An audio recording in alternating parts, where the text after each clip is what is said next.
Sing out your frustration. Just say a word. Keep on staring at the pavement. God knows who hurt. Ooh, your mind is a ghost town, echoing inside your walls. 5 feet underground now. Nothing's gonna save us from our doubts. Nothing's gonna make us spell it out. I don't wanna be the one who said, oh, I told you so. And even if the sky was falling down, you never noticed anyone around. I don't wanna be the one who said, oh, I told you so. But I told you so.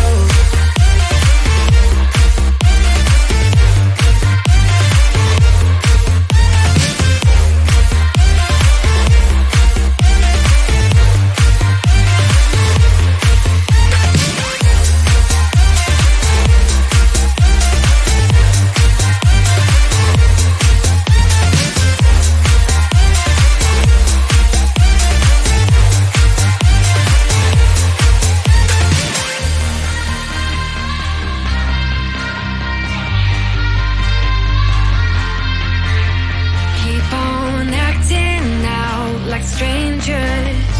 Scream out loud. I will go if nothing changes. So change your heart. Ooh, your mind is a ghost town, echoing inside your walls. 5 feet underground now. Nothing's gonna save us from our doubts.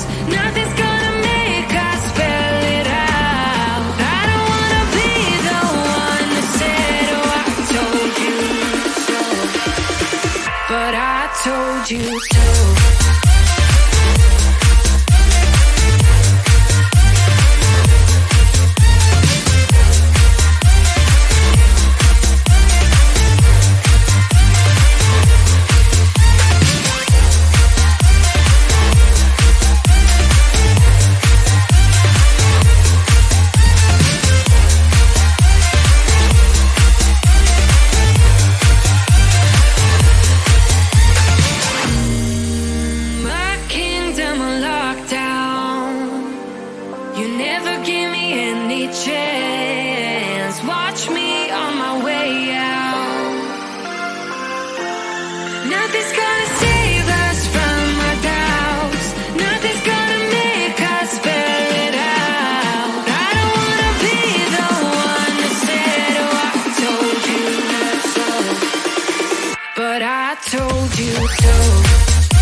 Sing out your frustration. Just say a word.